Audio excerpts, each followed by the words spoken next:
Aujourd'hui, c'est le 31 décembre 2025 et je ne vais pas vous souhaiter la bonne année tout de suite. Et non.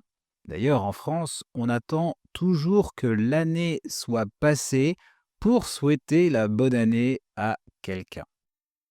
Donc aujourd'hui, on va plutôt dire bon réveillon pour souhaiter le dîner de ce soir et demain, on dira bonne année. Sinon, au lieu de dire à demain, pour la petite blague, on peut dire à l'année prochaine. Il y en a certains qui, si c'est la première fois qu'ils vous voient de l'année, ils peuvent vous dire bonne année, même à la fin du mois de janvier. Je n'ai pas envie de vous dire comment ça se passe le nouvel an, ni de vous parler des résolutions de fin d'année qu'on ne fait jamais d'ailleurs, mais plutôt de vous donner les mots ou expressions françaises qui sont représentatifs des Français.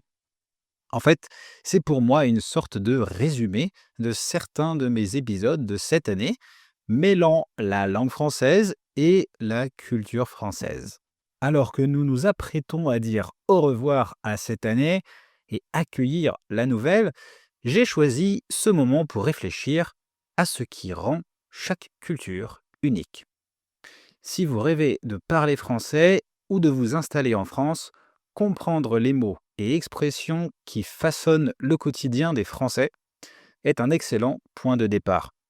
Voici donc une plongée dans les mots qui définissent le mieux les Français, leur humour, leurs habitudes et leur manière de voir la vie. Bonjour, je suis Jonathan, professeur de français natif et coach pour tous ceux qui souhaitent gagner en confiance en français. Dans mon podcast, toutes les semaines, vous allez améliorer votre compréhension du français, mais aussi à débloquer votre apprentissage et enfin à mieux comprendre les codes culturels français. Sachez que vous pouvez accéder à la transcription gratuite et aux flashcards sur mon site web www.tavieenfrançais.com. Et si vous avez un moment, vous avez aussi la possibilité d'évaluer ce podcast avec une étoile et un commentaire. Apprendre le français ne se limite pas à mémoriser du vocabulaire. Il s'agit surtout de comprendre la culture qui se cache derrière les mots. Certains mots ou expressions en français reflètent très bien la manière de penser, d'agir et de communiquer des Français. Commençons par le mot le plus simple, mais le plus essentiel de la langue française. Bonjour. Ce mot n'est pas juste un salut, c'est une règle sociale incontournable. Quand vous entrez dans un magasin, que vous croisez un voisin ou que vous parlez à un inconnu, il est presque impensable de ne pas dire bonjour. Et oui, l'oubli de cette formule peut être perçu comme un manque de respect ou de politesse. C'est un petit mot qui montre que le respect des autres est une valeur très ancrée chez les Français. Si vous ne dites pas bonjour, vous pouvez être catalogué comme irrespectueux en France. Je ne sais pas si ça vous paraît dur ou normal, mais il faut s'y faire. Ensuite, j'ai choisi un autre mot qui me fait beaucoup rire, c'est le mot bof. Ce petit mot qui semble insignifiant, mais qui en dit beaucoup. Si vous demandez à un Français ce qu'il pense d'un film ou d'un restaurant et qu'il répond bof ou mouais, bof, en fait, cette expression exprime souvent une attitude nuancée entre réserve, scepticisme et détachement. Par exemple, si vous demandez à quelqu'un s'il a aimé un film et qu'il répond bof, c'est plutôt une manière de dire que le film ne l'a pas vraiment enthousiasmé, qu'il a été moyen ou qu'il ne suscite pas d'émotion particulière. Le mot permet de tempérer ses émotions et de rester modéré sans jugement brutal. Parfois, bof traduit un certain doute ou une distance. Si quelqu'un propose une idée ou raconte un projet et qu'on répond bof, cela montre que l'on n'est pas totalement convaincu. Cela montre que l'on n'est pas totalement convaincu. Il peut également exprimer une forme de résignation ou de fatigue. Après une longue journée, quand on demande comment ça va et que la réponse est bof, c'est souvent pour dire que ça pourrait aller mieux sans dramatiser la situation. Culturellement, bof illustre bien une tendance française à modérer l'expression de ses émotions et à nuancer son jugement.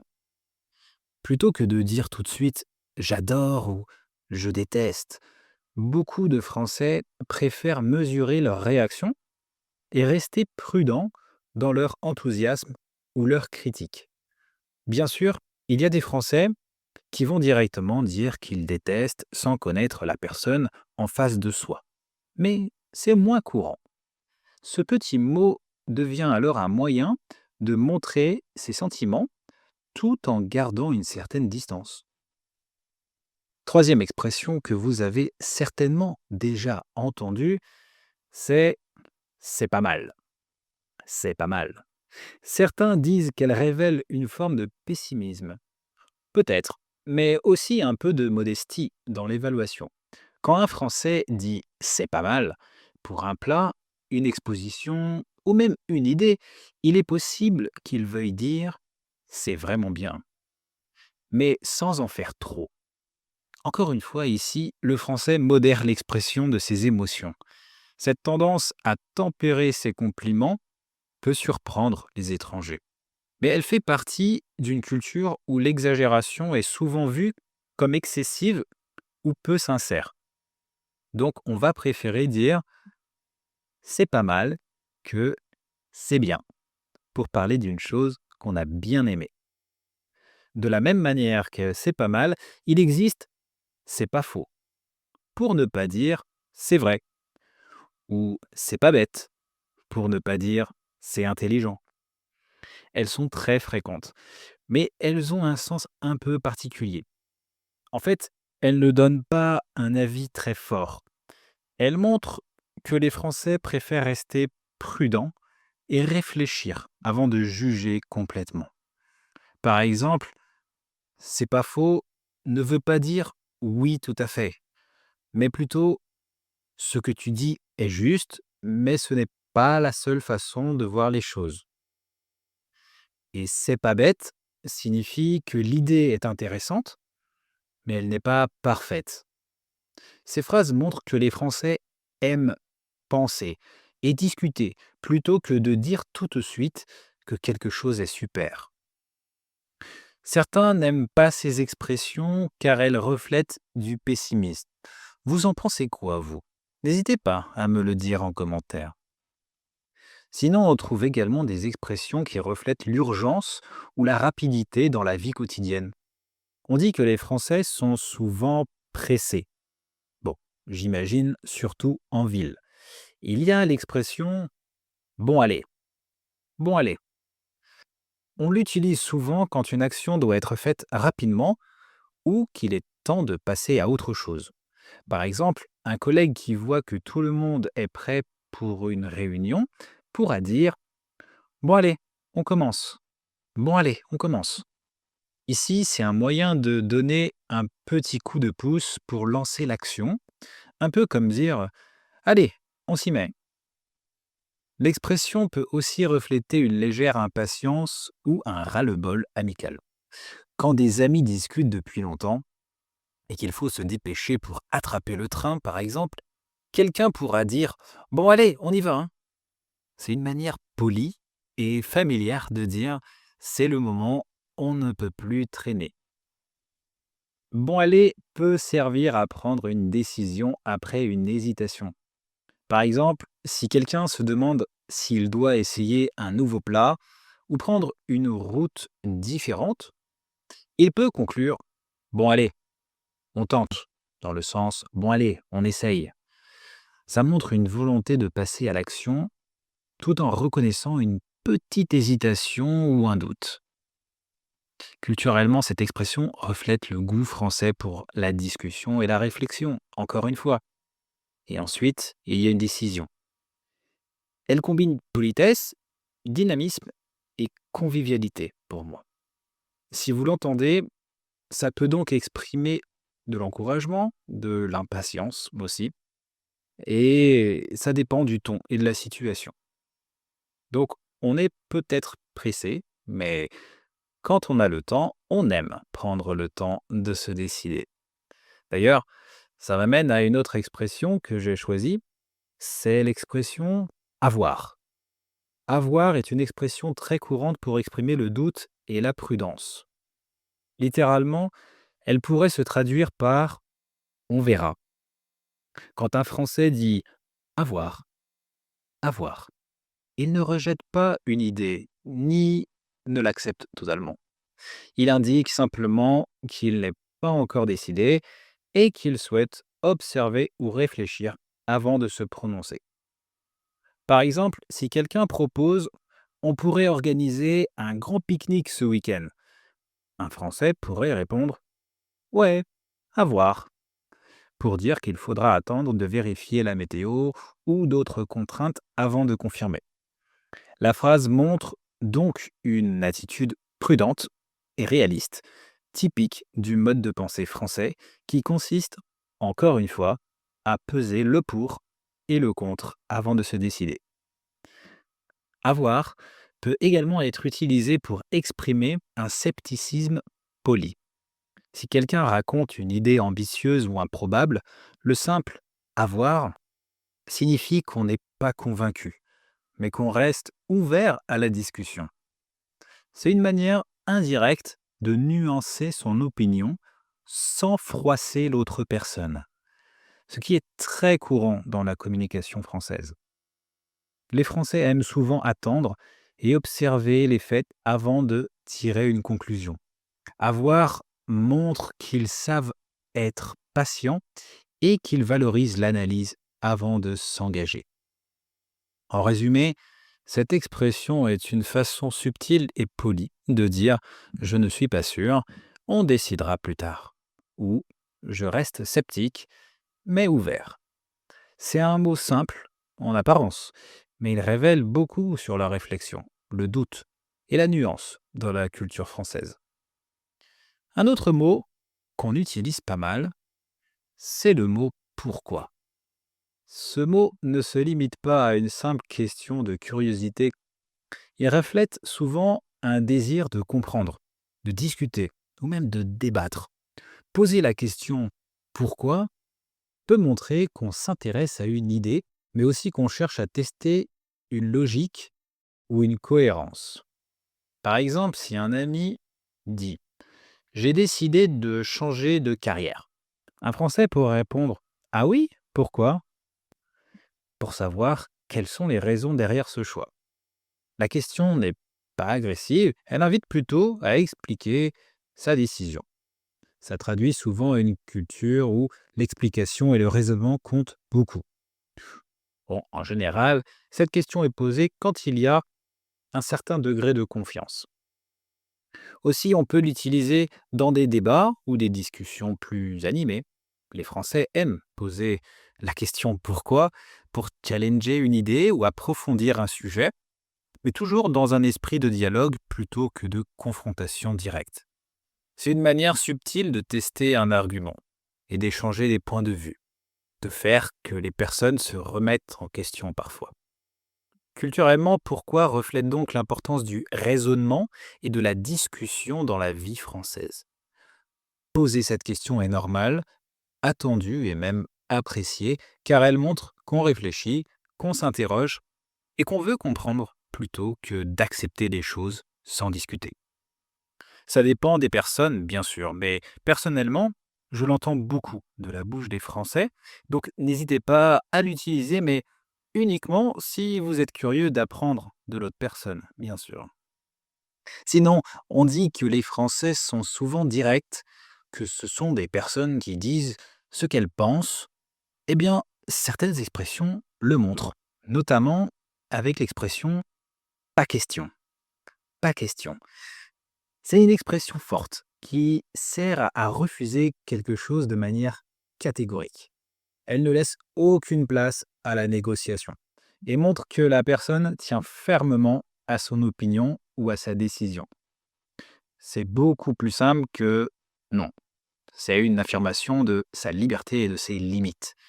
Par exemple, si quelqu'un propose de prendre une décision qui va à l'encontre de vos principes, vous pouvez dire pas question, pas question, pour marquer que ce choix est inacceptable pour vous.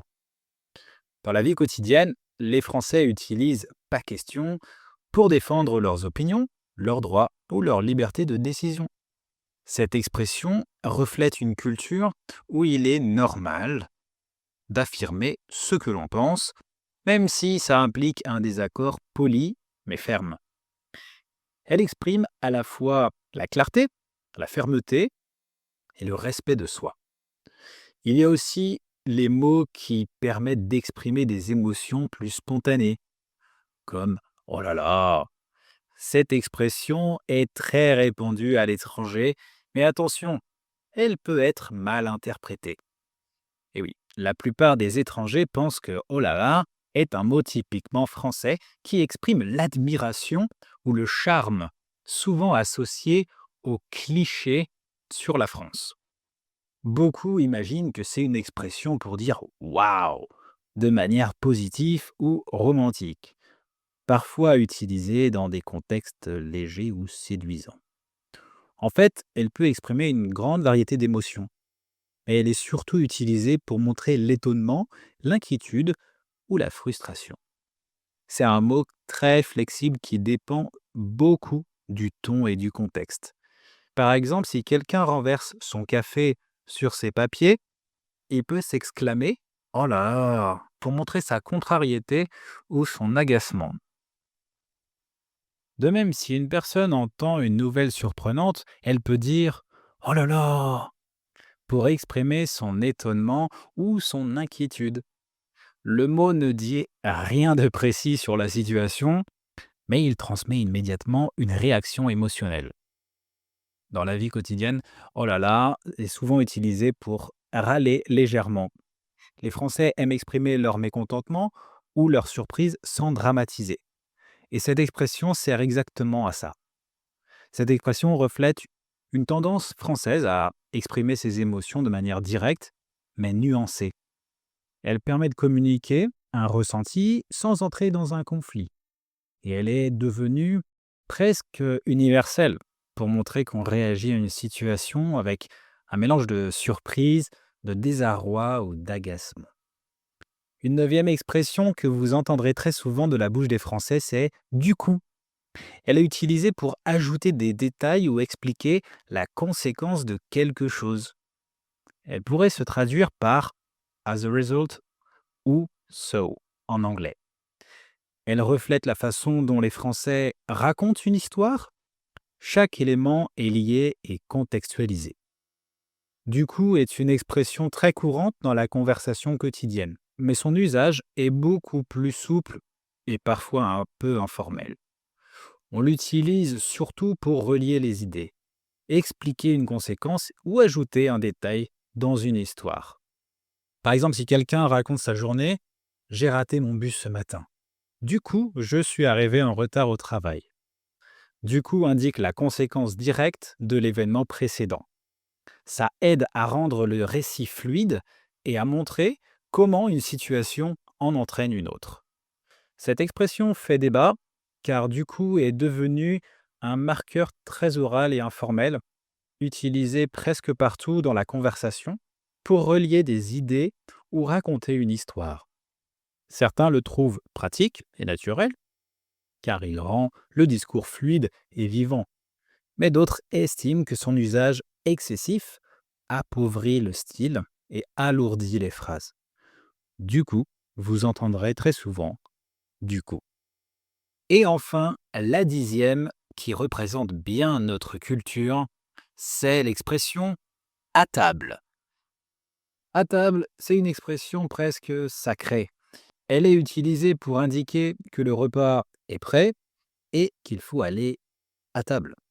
Vous le savez, la gastronomie et le plaisir des repas sont essentiels en France. Ça reflète à la fois l'importance de la nourriture, du partage et du moment familial ou convivial. Donc vous voyez, tous ces mots et expressions ne sont pas seulement des outils pour communiquer, ils donnent aussi un aperçu de l'âme française. C'est un mélange de politesse, de nuances, de curiosité, de pragmatisme et de passion pour la conversation et la gastronomie. Les connaître vous aidera non seulement à parler français, mais surtout à comprendre et à vivre la culture française. Donc en ce 31 décembre, levons donc nos verres non seulement à la nouvelle année, mais aussi à la langue et à la culture française, et à toutes les petites expressions qui rendent la vie en France si particulière. Je vous souhaite pour cette nouvelle année de découvrir non seulement la langue française, mais aussi ce qu'elle révèle de la culture, des habitudes et de l'esprit des Français. Que 2026 soit l'année où vous oserez poser vos questions, nuancer vos opinions, partager vos idées et comprendre les subtilités du quotidien. Que chaque mot, chaque expression et chaque conversation vous rapproche un peu plus de la vie et de la pensée à la française. Merci encore de m'écouter chaque mercredi. Et pour démarrer la nouvelle année, n'hésitez pas à m'écrire si vous voulez pratiquer le français en direct avec moi. On recommence les cours comme cette année. Vous avez le lien dans ma bio comme toujours. En attendant, prenez soin de vous, profitez de vos proches si vous pouvez. À la semaine prochaine pour une nouvelle année, les amis. Ciao!